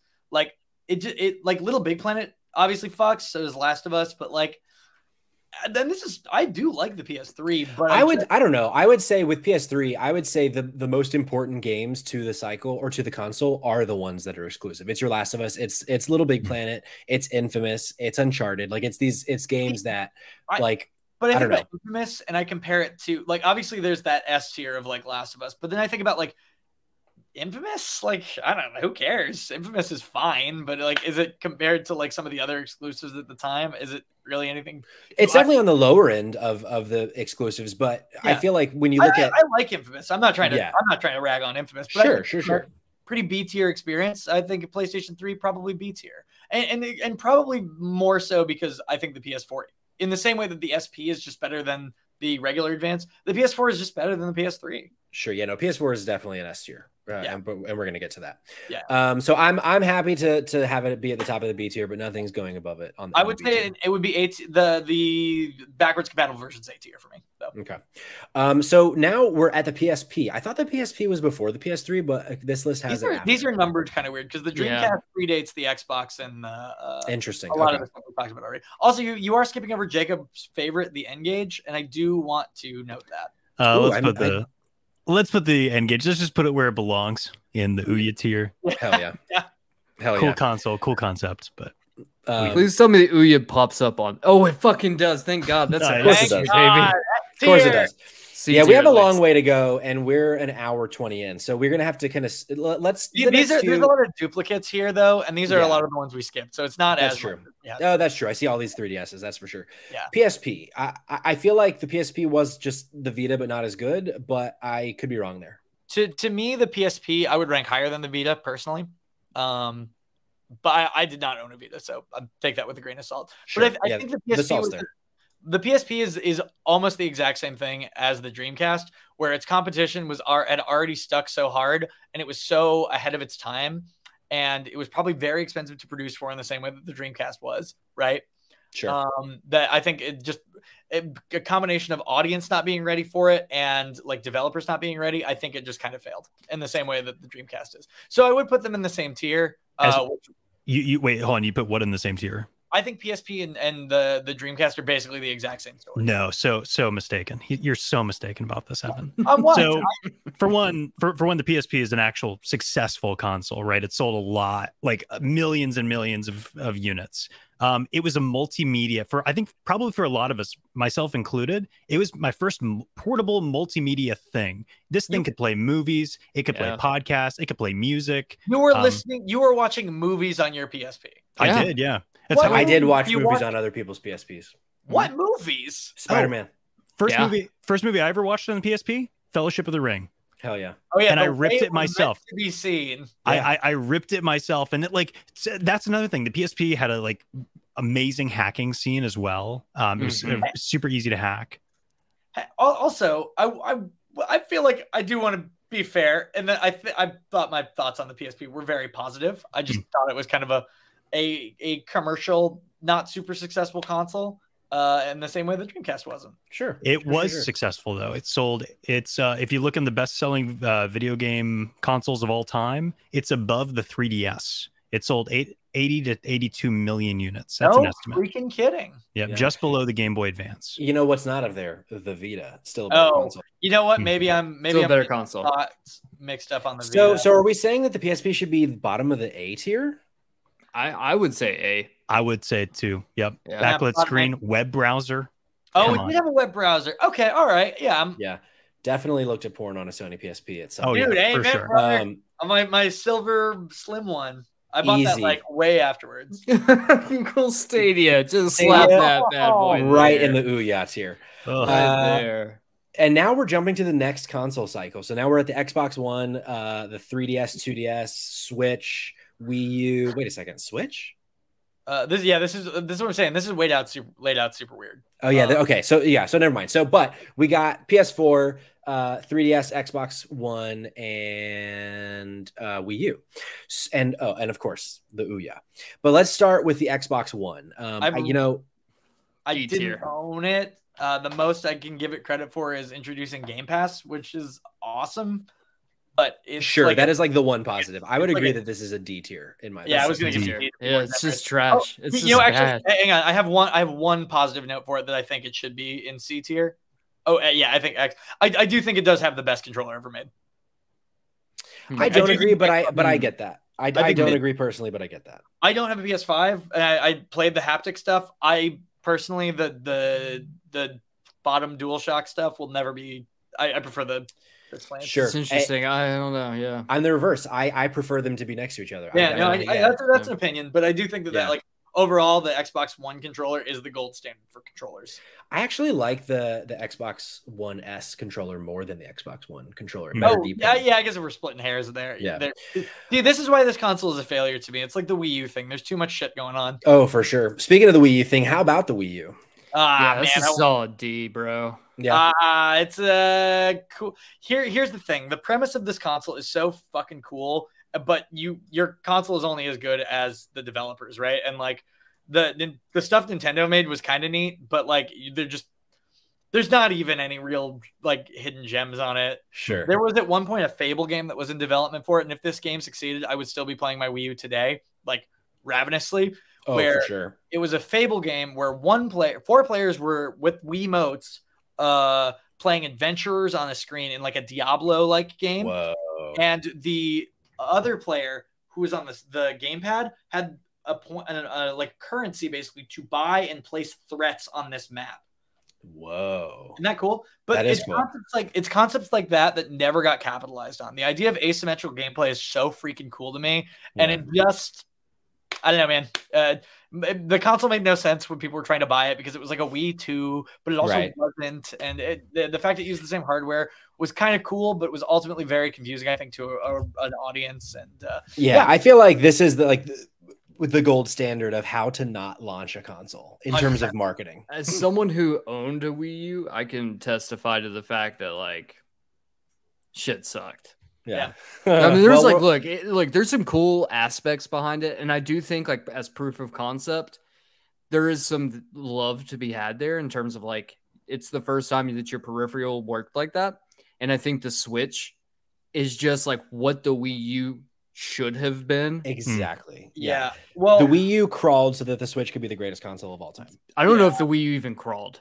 It flopped around on the ground there. You play Nintendo Land, and I mentioned earlier in the show, I've recently kind of gone in. You see that the proof of concept could work if people got on board with it. But they honestly, if it was called anything without the name Wii U, it would have sold more than 13 million consoles. I used to think it was the educational model. Yes, like the leapfrog tablet. Terrible. It's like PragerU of video game console. Yeah. Just the one thing I will say in its defense, and I'm not arguing for it to be any higher, is that the Virtual Console was really cool on it. That's true. Yeah, but that's true. Yeah. Rest in peace. Next up, the 3DS. Does it make sense to do the new 3DS XL? Just do the regular 3DS. Everyone understands it. This shit's an S tier, baby. Yeah, I would maybe for the same reason. I think the 3DS XL or the new 3DS are S tier. I think 3DS is A. I think adding that little nub changed it so much for me. Yeah, I played around a little bit with someone's 3DS and I hated it. And then the 3DS, the new 3DS came out, and I was like, "Oh, this console fucking rules!" Now that I have it is one of the finest consoles ever made. It's the console that got me through college. I've put an impossible amount of hours into this, and I would say it's either A or S. Let's say S tier, and we'll say the Nintendo 3DS has all of them bundled together. Yeah, for the sake of time. The Ouya, top of the Ouya tier, or definitely a D. Or is this a D tier? Here's the thing: I think it's D tier because it has the worst controller ever made. Yeah, I am a proud owner of of an Ouya, or was until like 2 weeks ago when I threw mine out. Put it middle of the D tier. It was really cool because it became an emulation machine. And I had a lot of fun with it because of that, and because of a game called Towerfall, which is now great, available everywhere. Yeah, Towerfall's a great game. Yeah. How about the PlayStation 4? I mean, I already said, in my opinion, S tier. That's an S tier. Yeah, S or high A. That's an S tier. I'm okay with it. I'm doing the being PlayStation 4 Pro. Yeah.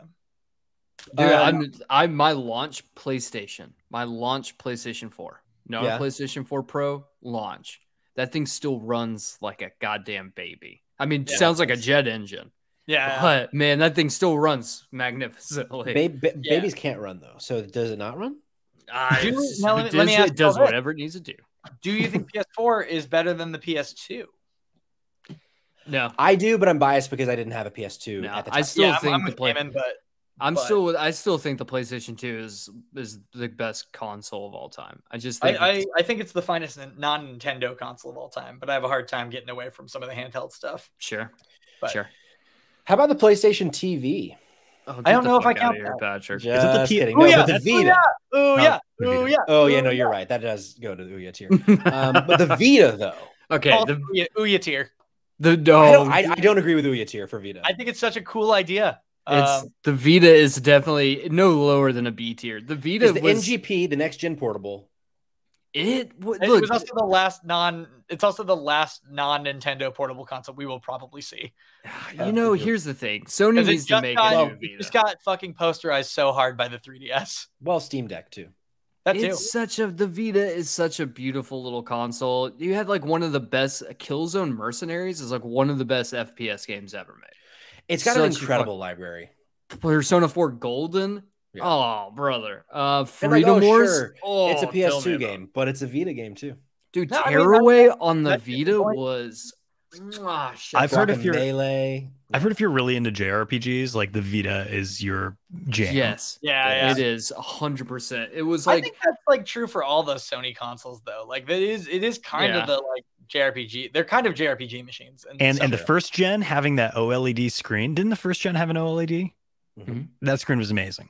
It was amazing. It was and incredible. you know what? Here's the things. People don't really talk about it. They don't really like it that much. I actually enjoyed the back touch. I thought the back touch was it was an interesting concept. It wasn't used very well in a lot of games, but like using the using the like for tearaway or using it for like the little Big Planet Vita was so fucking good. The Vita just was underrated. Patrick's Vita was the first one I ever played. Oh, that's right. Did you guys ever use the in-home streaming feature on it? Yes, I actually did. Yes. Yeah. Also, I did a lot of remote play. Is that really streaming? Oh yeah. Remote play. Interesting. I did so much remote play. I played so much Assassin's Creed Black Flag on my Vita via remote play. I always thought that was kind of like the Wii U touchscreen, where it was a cool concept, but I'd heard it just didn't work that well. But for the games that it worked for, it worked perfectly. I see. Okay, but it didn't work for all of them. That was the problem. Okay, but I think B is a fine place for it. I think B is a fine place for it, and I think high in the B tier. Yeah, maybe one below Xbox. I don't know that it's better than the Advance. That's fair. I'll give you that. But years at this point. Let's see. In this actual console cycle, I think that is it. Yeah, I think so. So jumping ahead to the current generation of consoles, we got the Nintendo Switch. S tier. How is it anything but the greatest? Yeah. It's the best console ever made. You said it, dude. I mean, right? Like, I truly at this point of the generation, and I have the OLED. Would have any of you fucked around with the OLED before? Oh yeah, I just got one. It is honestly such an improvement to the console if you play a lot in handheld mode. Yeah, it's like the perfect console in my opinion. Yeah.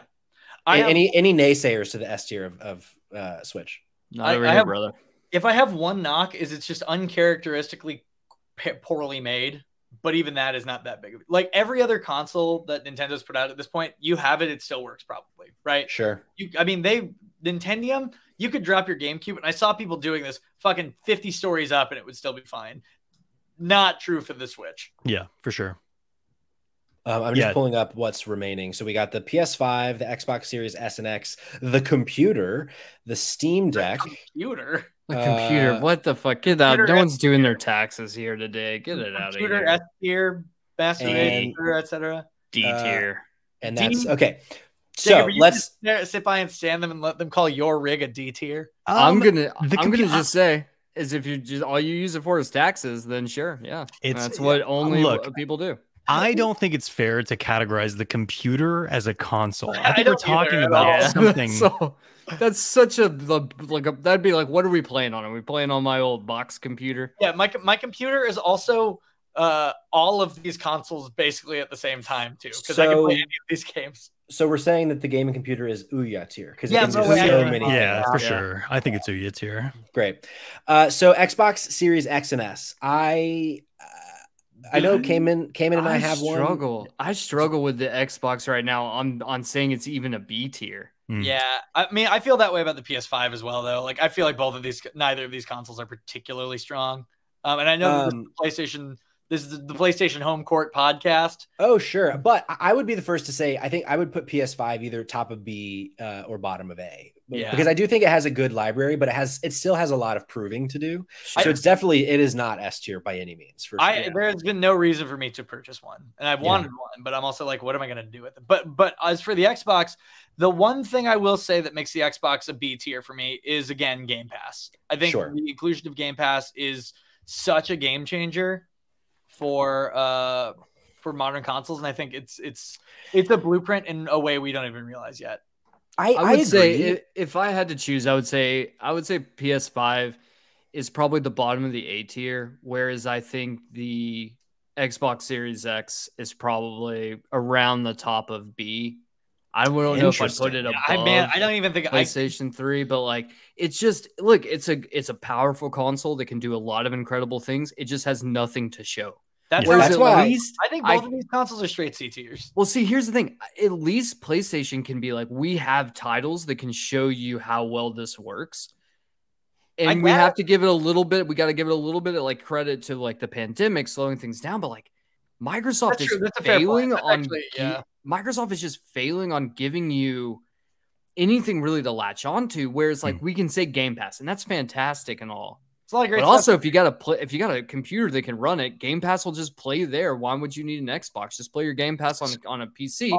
Or I think the other problem is I think the other problem is Sony's offerings right now with PlayStation Premium are literally like outside of like you getting day one exclusives, which if you're an Xbox fan, who gives a flying fuck, you get one a year, if that.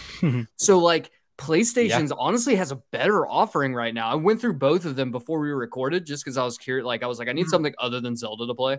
Yeah. And I was like, there's nothing right now on Xbox that even is remotely interesting me. But I'm looking at PlayStation Premium and being like, there's 1,000 games here that are actually good games that maybe I missed or just want to replay. I would argue that Xbox supports like indie games and stuff a lot better than PlayStation, and that does matter to me.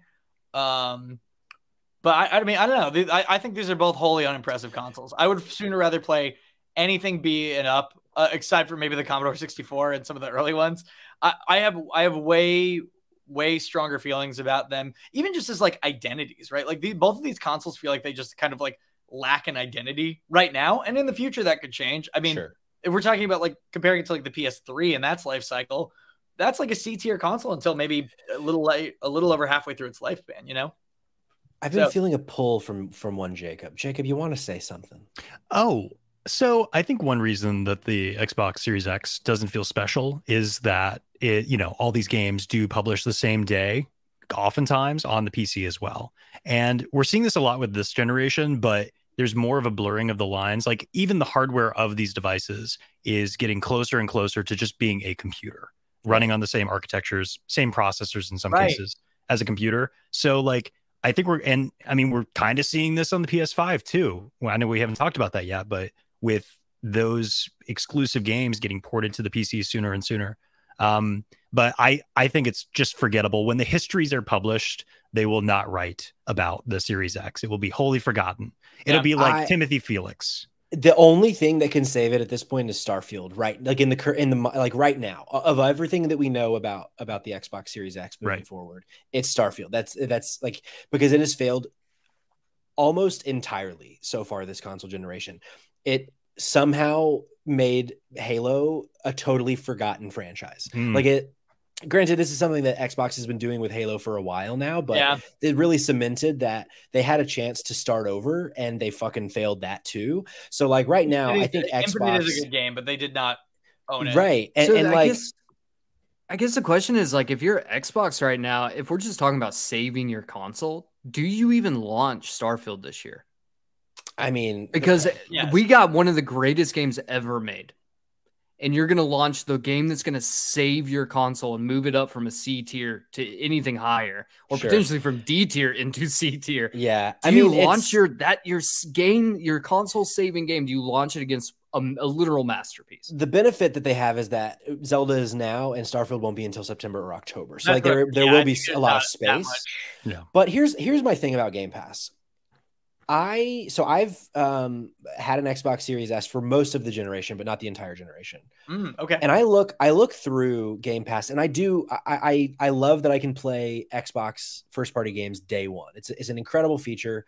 I think, Evan, I totally agree with you that like Game Pass is doing things that is going to shape the future of this medium. Not there yet. However, I look at all of the games that I've downloaded with Xbox Game Pass, and I look at all of the games that I have played with Xbox Game Pass, and I have finished maybe 3 of them. And there is this weird valuation that I'm starting to notice with Game Pass, most recently with Redfall. Bad example. Most recently, because that's not a good game. But I'll use Hi-Fi Rush as an example then, for the point I'm trying to make. Great game. A game that I think surprised a lot of people, and a game that I had a great time with for a few hours. And then once I put it down, and I just don't feel the pull to come back. And I think part of that is because I'm not investing other than a subscription service. I look at a game like Jedi Survivor. maybe I'm comparing apples to oranges here, but that is a game that I spent $70 on that I really, really love. And that's a game that I've put about 50 hours in, and I'll probably put another 15 or 20 once I'm done with Zelda. And there's just not a game on Game Pass that's gotten that for me yet. And I think a lot of it has to do with partly what we've already talked about with Xbox just being bad at publishing games lately. But then the other thing is I just don't have that same like relationship with Xbox that I do with a Switch or a PlayStation, because I've never purchased a game for Xbox. I only play games via Game Pass. And I feel like that I wonder if in a few years we're going to look back and like see that this is a trend, or maybe I'm kind of on the beat of my own drum here. I don't know. No, I think a lot of people, myself included, are where you're at. My counterpoint to that is, it takes some time to train an audience to do stuff, right? Sure. Like we've seen that firsthand where like even the Switch and sort of all of Nintendo's weird things like takes a sec for it to get whole, right? Like Nintendo kind of hits every other generation. You know what I mean? Yeah. And so it takes sometimes to train an audience out of their habits a little bit, but also as kind of like a kernel of that, Hi-Fi Rush, a game you said you really enjoyed, right? Is there any way you would have played that without Game Pass, or far less likely would you have tried it if it wasn't just there, right?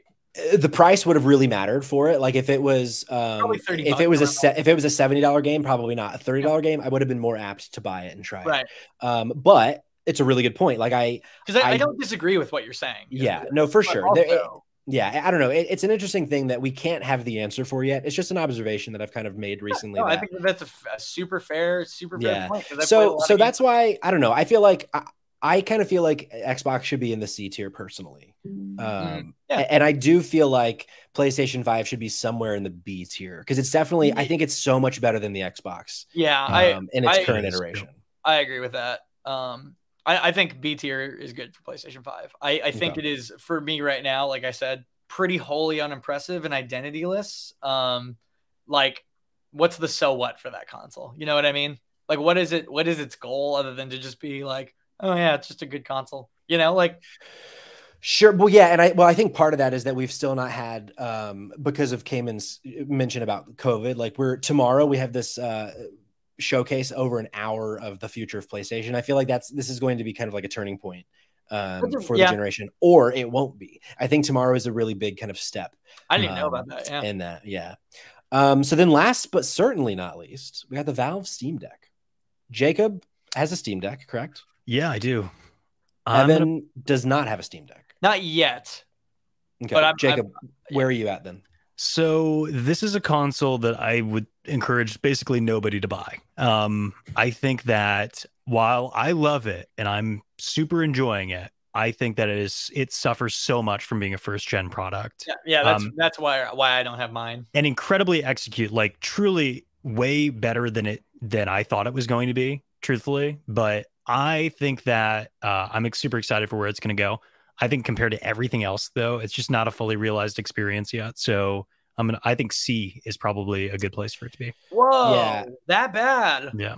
Honestly, I was considering D. To be totally honest, like when I have played my Steam Deck, I've had a great time with it for the most part. I have like, it is like the most expensive paperweight I have, and I feel like part of that is because any of the games that are on there, I will have.